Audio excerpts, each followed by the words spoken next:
महाभारत का युद्ध पूरा हुआ और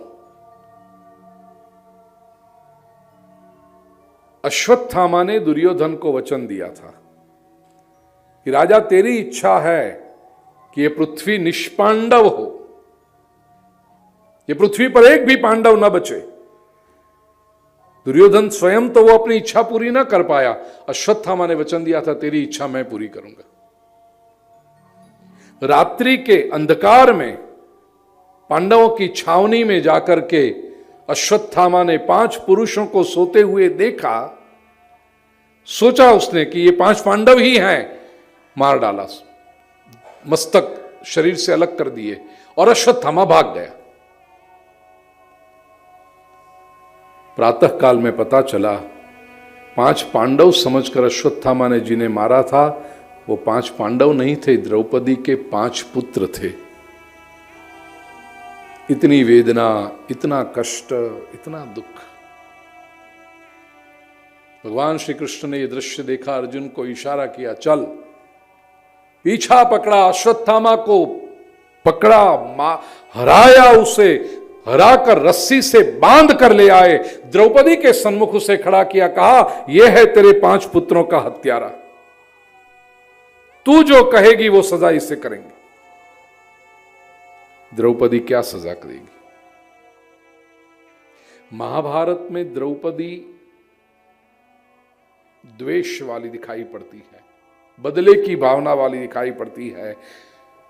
12 वर्ष के वनवास के दरमियान पांडव कभी भी ऐसी बात करें कि युद्ध नहीं करना है, अपना ही भाई है दुर्योधन, उसे राज्य करने दो, क्या फर्क पड़ता है, हम ऐसे ही प्रभु भक्ति करते हुए जीवन व्यापन कर देंगे वन में रहकर, ऐसी बात जहां भी शुरू हो द्रौपदी तुरंत अपने खुले बाल बताती है। भीम, वचन लिया है तुमने कि जो दुशासन मुझे अपनी जांग पर बैठाने के लिए कह रहा था उसकी जांग को चीर करके तुम मेरे बाल बनाओगे उस लहू से।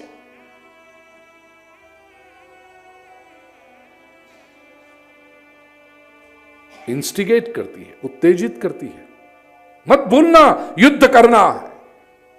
यह द्रौपदी महाभारत की। श्रीमद् भागवत में द्रौपदी बदल गई है। 5 पुत्रों का हत्यारा ऐसा अश्वत्थामा रस्सी से बंधा हुआ सामने खड़ा है। द्रौपदी के मुख से एक शब्द निकले और अश्वत्थामा का मस्तक शरीर से अलग हो जाए, ऐसी स्थिति में द्रौपदी कहती है मुच्यता मुच्यतामेष ब्राह्मणो नितरां गुरु। छोड़ दो इसे, छोड़ दो। हाँ, और कारण देती है द्रौपदी। 6 कारण बताए हैं। पहला कारण, ब्राह्मण समाज का गुरु है, हमसे कोई भी ऐसी बात ना हो, भूल ना हो जिससे किसी ब्राह्मण के अंतःकरण को दुख पहुंचे। इसके पिता तुम्हारे गुरु रहे हैं, छोड़ दो इसे। पांडव कहें इसके पिता गुरु थे, इसका क्या? आत्मा वै पुत्र नामासी। पिता की अनुपस्थिति में पुत्र पिता के स्थान पर होता है। चौथा कारण, जिस गुरु ने हम पर इतने उपकार किए, हम उनके उपकार का तो बदला नहीं दे सकते, लेकिन कम से कम इतना तो करें उसको दुख न पहुंचाए। 5वां कारण, और मुझे लगता है और कोई कारण न देती द्रौपदी, केवल ये 5वां कारण भी देती ना तो भी पर्याप्त था। द्रौपदी कहती है मेरे 5 पुत्र मेरी आंखों के सामने मरे हुए पड़े हैं, उस वेदना को मैं ही जानती हूं एक मां के रूप में। बड़ा सरल है इस समय अश्वत्थामा को मार डालना। अश्वत्थामा को मारने से मेरे पुत्र तो जीवित होंगे नहीं, लेकिन एक बात तय है, इस समय मैं जो वेदना का अनुभव करती हूं वही वेदना अश्वत्थामा की माता कृपी को भी होगी जब वो अपना बेटा खो देगी। और एक स्त्री के रूप में, एक मां के रूप में मैं नहीं चाहती कि जो वेदना मैं अनुभव कर रही हूं वो इस विश्व की किसी भी मां को सहनी पड़े। छोड़ दो इसे। करुणामयी द्रौपदी है ये। अब यहां पर एक प्रश्न उपस्थित हुआ, भीम कहता है कि इसे तो मार ही डालना चाहिए, ये तो युद्ध नीति है, दुश्मन हाथ में आ गया उसको छोड़ दो। कैसे मूर्खता है ये तो। राजनीति में जिसको इंटरेस्ट होगा, पिछले 50-70 वर्ष के इतिहास में जिसको इंटरेस्ट होगा, कई बार ऐसा हुआ है कि हमारे सैनिक, हमारी मिलिट्री रण मैदान पर जो युद्ध जीतती है वो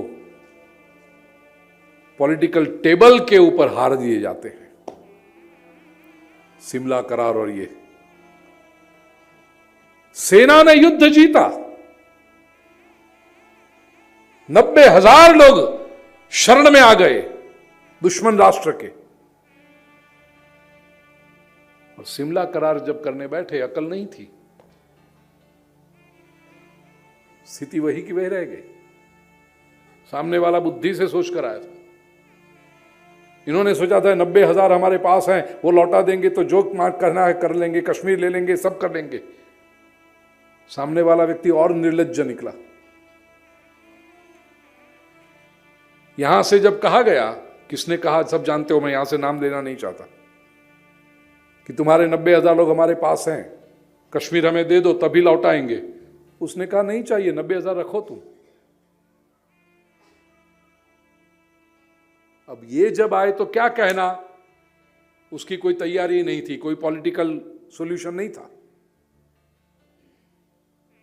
चौंक गए, अरे ये तो 90,000 गले में पड़ जाएंगे। उसने तो कहा ऐसे भी बुज़दिल लोग हैं, युद्ध में हार गए, शरण में आ गए, नहीं चाहिए ऐसे बुज़दिल लोग हमें, रखो तुम्हारे पास। 90,000 लोगों को संभालना, मुसीबत को संभालना, न कश्मीर मिला और 90,000 लौटाए दिए गए। सेना के रण मैदान में जो युद्ध जीता गया था वो टेबल पे हार गए।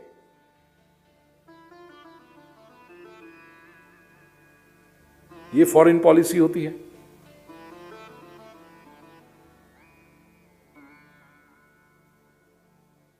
नीति की भीम कहता है दुश्मन हाथ में आया है, नहीं छोड़ सकते उसे। भीम कहता है अश्वत्थामा को मार दो, द्रौपदी कहती है इसे छोड़ दो। क्या करें? एक ही परिस्थिति के लिए परिवार के दो लोगों में विपरीत ओपिनियन, और दोनों महत्वपूर्ण है, दोनों के अपने अपने कारण हैं। ऐसी अवस्था जब हो ना, तभी कृष्ण की आवश्यकता पड़ती। कृष्ण ने कहा मैं द्रौपदी की बात को मानता हूं, लेकिन भीम तुम भी कह तो रहे हो सच। अश्वत्थामा के मस्तक का मणि निकाल लिया, कहा ये घाव कभी भरेगा नहीं, उसमें से लहू पस निकलता रहेगा, बदबू आती रहेगी, कोई तुम्हारे पास नहीं आएगा। अकेलेपन से तुम इतना उकता जाओगे अश्वत्थामा कि तुम्हें लगेगा कि इससे तो मौत भली, लेकिन अश्वत्थामा मृत्यु भी तुम्हारे पास नहीं आएगी। तुम्हारी अमरता यही तुम्हारी सजा है। संसार की अदालतें बड़ी से बड़ी सजा देती हैं, सजाए मौत। ईश्वर जो सजा देता है वो सजाए जिंदगी। तुम मौत चाहोगे फिर भी तुम्हारे पास नहीं आएगी।